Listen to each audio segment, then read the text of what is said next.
ध्यान दीजिए,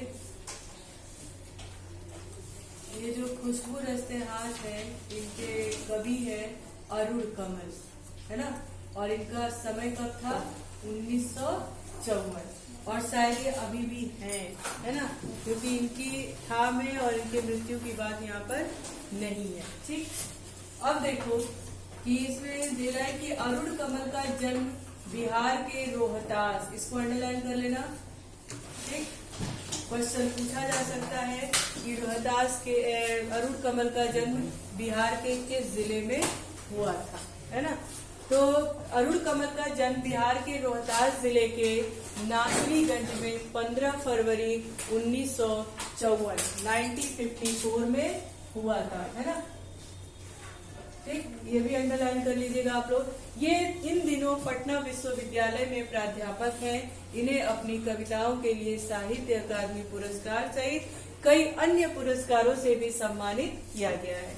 ये क्या है? पटना विश्वविद्यालय में प्राध्यापक है। प्राध्यापक प्रोफेसर, है ना, प्राध्यापक हैं और इन्हें कई अपनी कविताओं और रचनाओं के लिए कई अकादमी पुरस्कार से नवाजा गया है। नाम नहीं है यहाँ पे, कई अन्य पुरस्कारों से भी सम्मानित किया गया है। इन्होंने कविता लेखन के अलावा कई पुस्तकों और रचनाओं का अनुवाद किया है। ठीक है, अनुवाद यानी ट्रांसलेशन किया है और दूसरे भाषा से, जैसे कि हिंदी से इंग्लिश में, इंग्लिश से हिंदी में अनुवाद किया है कई पुस्तकों का, कई रचनाओं का।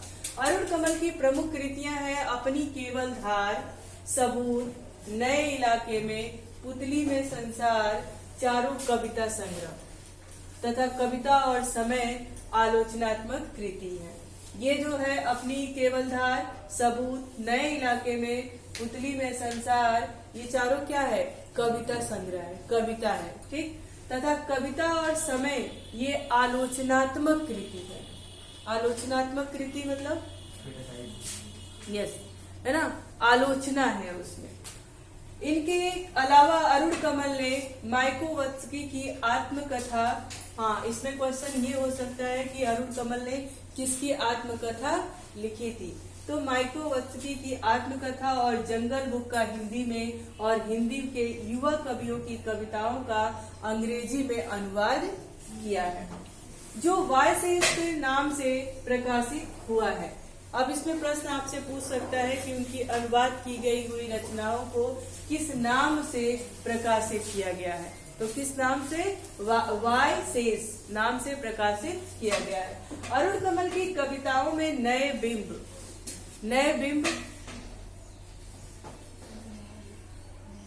यानी नई प्रतिभा, नई नई जो चीजें हो रही हैं, जो नया परिवर्तन हो रहा है, उसको कहा गया नए बिंब, बोलचाल की भाषा, खड़ी बोली के अनेक लय छंदों का समावेश है।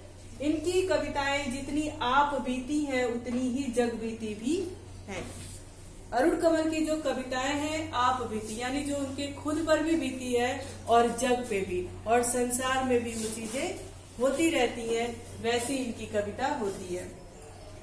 इनकी कविताओं में जीवन के विविध क्षेत्रों का चित्रण है। इस विविधता के कारण इनकी भाषा भी विविधता के दर्शन होते हैं। अरुण कमल की जो रचनाएं हैं उनमें जीवन के विविध क्षेत्रों का, यानी हमारे जीवन में अलग अलग समय पर अलग अलग चीजें घटित होती हैं कि नहीं होती हैं, तो उनका सबका चित्रण उसके इनकी रचनाओं में है। जैसे स्मृति से, अपनी यादों से, परिवर्तन से, आसपास क्या चीजें घट रही हैं, उससे क्या हमारे ऊपर प्रभाव पड़ रहा है या क्या आपके ऊपर प्रभाव पड़ रहा है, ऐसी चीजें इनकी कविताओं में हैं।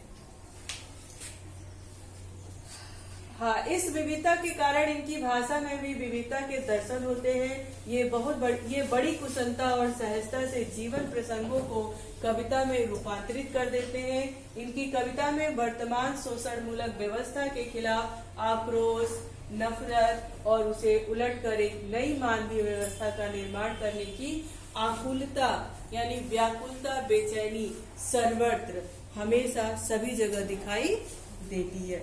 जैसे कि अभी यहाँ पे बात करोगे आप लोग शोषण मूलक, कोई बताएगा कि ये शोषण मूलक व्यवस्था क्या है? प्रगति कर। अच्छा, संसार में, जीवन में आपके आसपास बहुत सारी ऐसी घटनाएं हैं जो आप देख करके कहते हो क्या कि मतलब ये बहुत परेशान कर रहा है हमको, ये बहुत शोषित कर रहा है ना? कैसे? अब जैसे गरीब लोग हैं उनका हम शोषण करते हैं। कैसे शोषण करते हैं? उनसे हम काम ज्यादा लेते हैं, उनको पैसे कम देते हैं, है ना? मेहनत ज्यादा कराते हैं और पैसे कम देते हैं। छोटे बच्चों से चाइल्ड लेबर का काम कराते हैं कि नहीं कराते? कई कंपनियों, कई जगहों पे आपने देखा होगा कि छोटे छोटे बच्चों को कभी कभी जबरन, कभी कभी मजबूरन, कभी परिस्थिति उनके मजबूरी में आ जाती है और हम उनसे काम कराते हैं। तो कहीं ना कहीं हम उन बच्चों पे अत्याचार कर रहे हैं या नहीं कर रहे हैं? वही अत्याचार, ये शोषण। और वैसी व्यवस्था को देख करके जो अरुण कमल है, इनके मन में गुस्सा, आक्रोश छा जाता है और उसको वो भरसक प्रयास करते हैं कि मैं उसमें कोई परिवर्तन ला सकूं। प्रस्तुत पाठ की पहली कविता नए इलाके में एक ऐसी दुनिया में प्रवेश का आमंत्रण है जो एक ही दिन में पुरानी पड़ जाती है। यानी यहाँ पर परिवर्तन की बात कही गई है। इस कविता में उन्होंने ये जो नए इलाके हैं, ये एक ऐसी दुनिया के प्रवेश, यानी एक ऐसे वातावरण की बात यहाँ पर कर रहा है, एक ऐसे इलाके की बात कर रहा है जिसमें एक ही दिन में मानो ऐसा लगता है कि दुनिया क्या हो गई, बरसों पुरानी हो गई।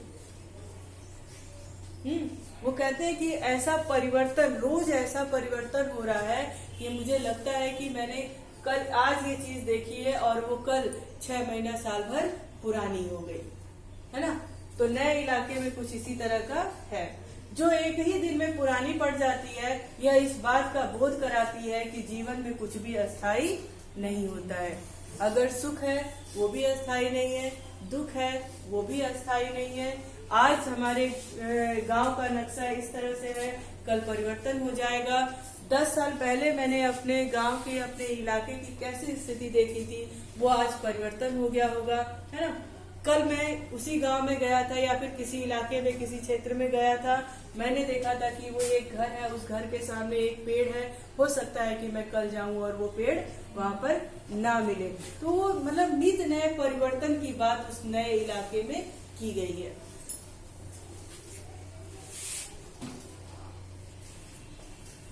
है ना? तो इसमें देखिए लिखा है कि यह इस बात का बोध कराती है। बोध कराना मतलब हमें, हाँ, दिखाती है, याद दिलाती है, महसूस कराती है कि जीवन में कुछ भी अस्थायी नहीं होता। इस पल पल बनती बिगड़ती दुनिया में स्मृतियों के भरोसे जिया नहीं जा सकता। कभी अपने उस कविता में बता रहे हैं कि इस पल पल, यानी हर पल जो दुनिया बदल रही है, जो परिवर्तन आ रहा है, उसमें अपनी पुरानी स्मृतियों के सहारे नहीं जिया जा सकता, है ना? जो हमारी पुरानी यादें हैं, अब जैसे मान लो आप इस स्कूल में क्लास 1 से पढ़ रहे हो, तो क्या ये स्कूल जब आप क्लास 1 में आए थे तो उसी तरह से अभी भी है? नहीं है। रोज कुछ न कुछ परिवर्तन हो रहा है। कभी स्ट्रक्चर्स में हो रहे हैं, कभी पेड़ पौधे में हो रहे हैं, कभी नियम में हो रहे हैं, कभी टीचर में हो रहे हैं, कभी वातावरण में हो रहा है। मतलब किसी न किसी तरीके से इसमें रोज परिवर्तन हो रहा है। वैसी ही स्थिति, वैसे ही इलाके की बात कभी उसमें करते हैं और कहते हैं कि पुरानी स्मृतियों यानी पुरानी यादों के सहारे जिया नहीं जा सकता। हम उन पुरानी यादों को याद करते रहे और सोचते रहे कि हमेशा वही चीज बना रहेगा, वही नक्शा, वही वातावरण, वही परिवेश, सब चीज रहेगा, ऐसा पॉसिबल नहीं है। उसके सहारे जिया नहीं जा सकता। और जिया नहीं जा सकता का मेन उद्देश्य है कि जीवन क्या है, परिवर्तनशील है। नई रोज नए कोई ना कोई परिवर्तन किसी न किसी तरीके के हो रहे हैं। इस पाठ की दूसरी कविता, ये पाठ जो है 2 भागों में बटा है। एक है नए इलाके और दूसरा है खुशबू रस्ते हाथ। तो जो दूसरा है खुशबू रस्ते हाथ, ये सामाजिक विषमताओं को बेनकाब करती है। यानी समाज में कैसे लोगों के प्रति अपनी जो मत है, भावनाएं हैं, विचार हैं, वो बदले हैं, उनको अपनी कविता के माध्यम से वो क्या करते हैं, बेनकाब करते हैं। खुशबू रस्ते हाथ एक कविता ऐसी है, उन्होंने उन लोगों की चर्चा की है जो मलिन बस्तियों में रहते हैं। मलिन बस्ती समझते हो?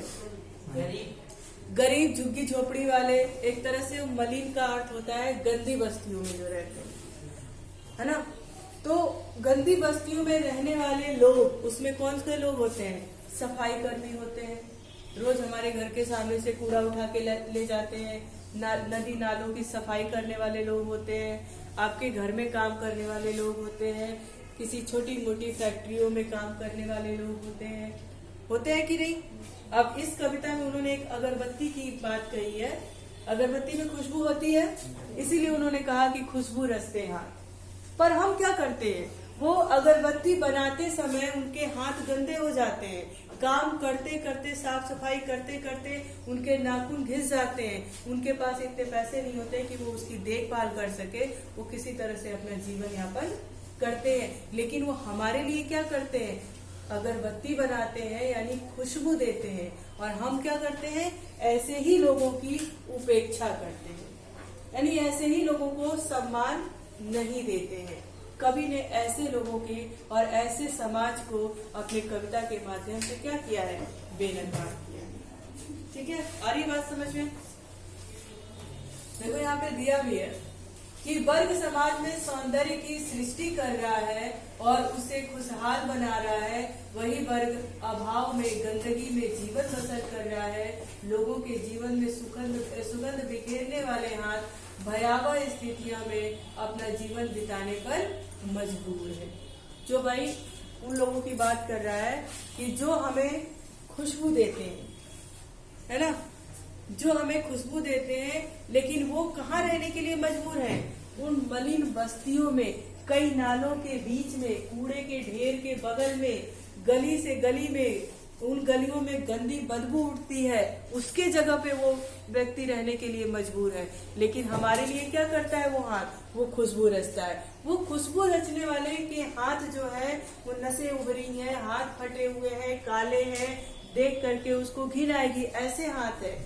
हम उनकी उपेक्षा करते हैं, लेकिन वो हाथ हमारे लिए क्या करते हैं? खुशबू रचते हैं, हमारे लिए अच्छा करते हैं। उन्हीं हाथों की वजह से आज हम साफ सुथरे में पड़े हुए हैं।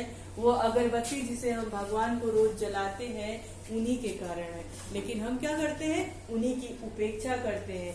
वही चीज कविता के माध्यम से अरुण कमल ने बताया है।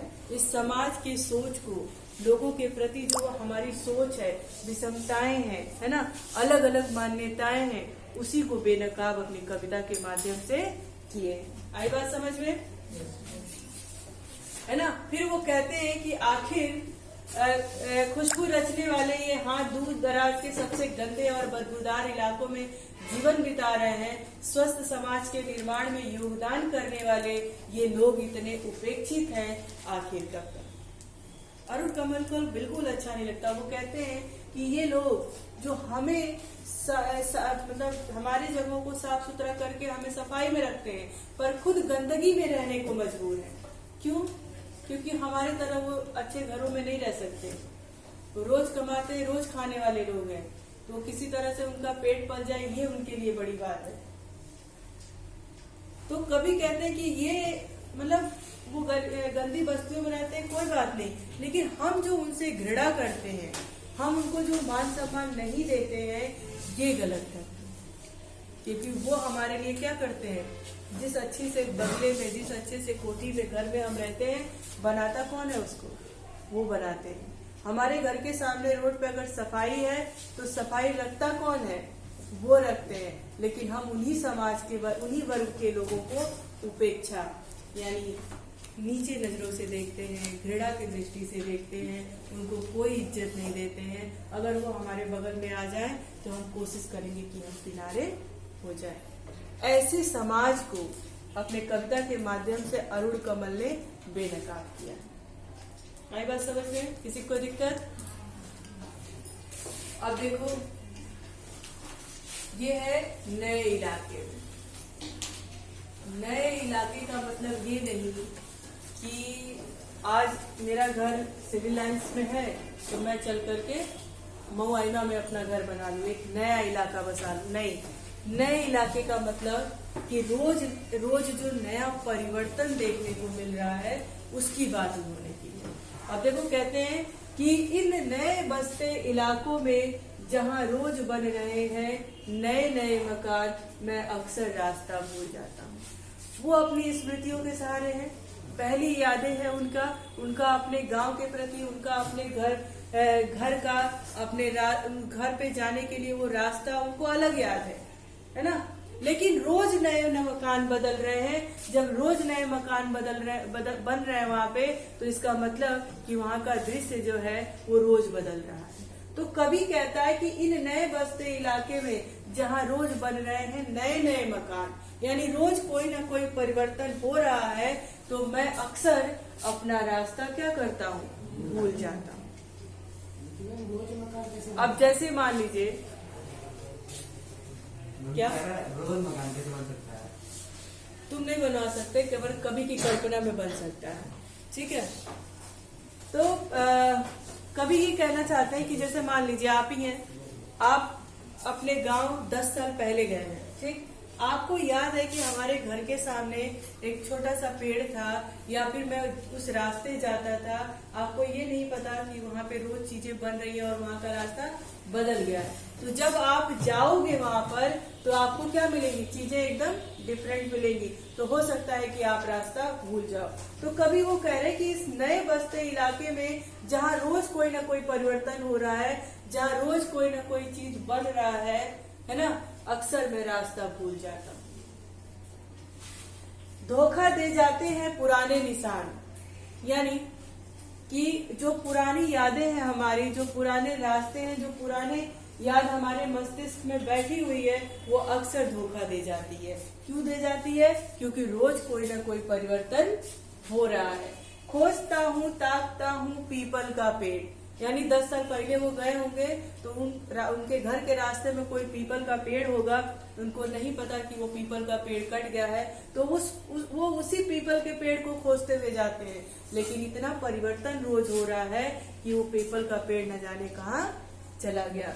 खोजता हूँ ढहा हुआ घर, कभी कहता है कि मैं खोजता हूँ वही अपना पुराना ढहा हुआ घर, गिरा हुआ टूटा फूटा आधा अधूरा घर, और जमीन का खाली टुकड़ा जहाँ से बाएं मुड़ना था मुझे, और वो जमीन का खाली टुकड़ा जहाँ से बाएं मुड़ करके मैं अपने घर को जाता था।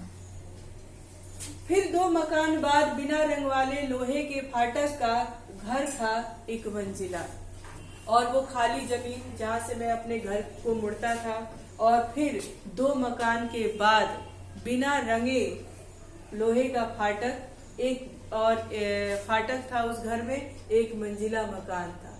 लेखक कभी कहता है कि मैं ढूंढता हूँ, है ना, लेकिन दुनिया रोज परिवर्तित हो रही है, रोज नए परिवर्तन आ रहे हैं, तो मैं उसको ढूंढता हूँ और वो मुझे मिले, और मैं हर बार एक बार पीछे चल देता हूँ।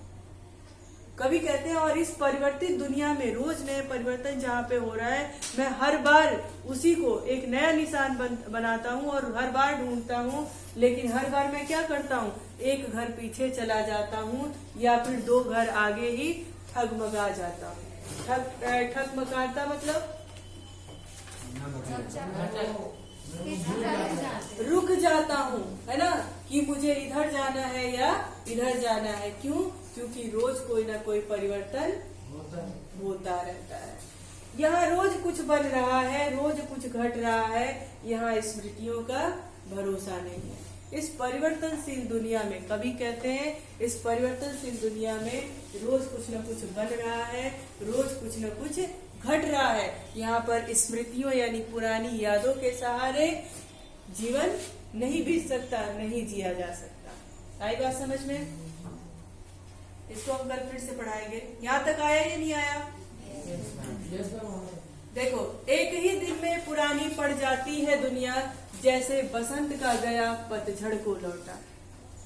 कभी कह रहा है कि मतलब इस नए दुनिया में, इस नए इलाके में एक ही दिन में दुनिया इतनी पुरानी हो जाती है, ऐसा लगता है कि मैं बसंत के समय गया था और पतझड़ के समय लौटा हूँ। यानी जो आपका सीजन होता है, आपके 12 महीने में 4-4 महीने का सीजन आता है ना, तो कभी कह रहा है कि ऐसा लगता है कि मैं बसंत के महीने में जाता हूँ। बसंत के महीने में पेड़ पौधों पे नई पत्तियां आती है ना, इसीलिए यहाँ पर बसंत की बात कही गई है। और कि कौन से महीने में पतझड़ का मौसम आता है?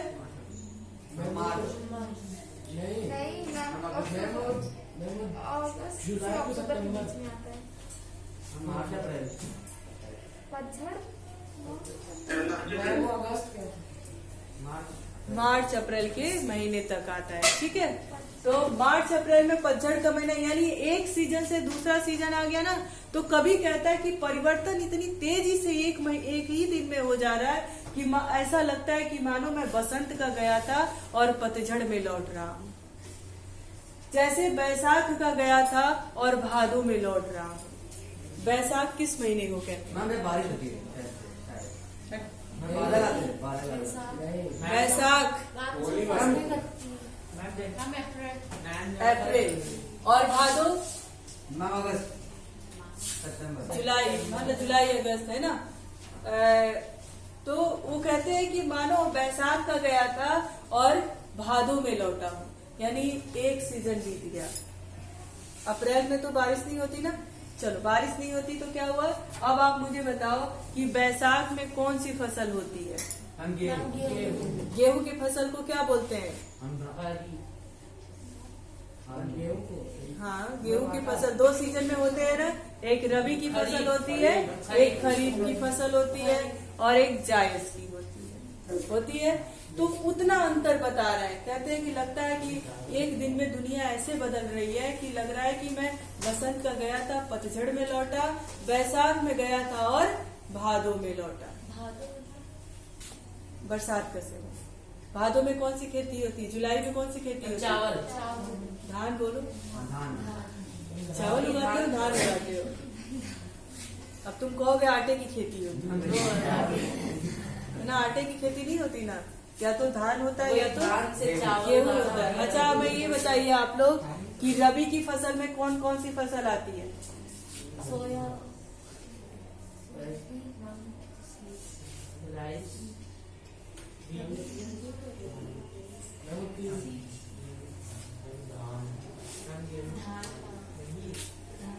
बताइए।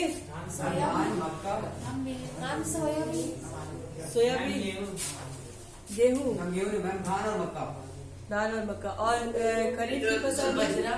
खरीफ में मैम वो गेहूं और और मैम चने। और गेहूं, चना, मटर, सरसों, है ना।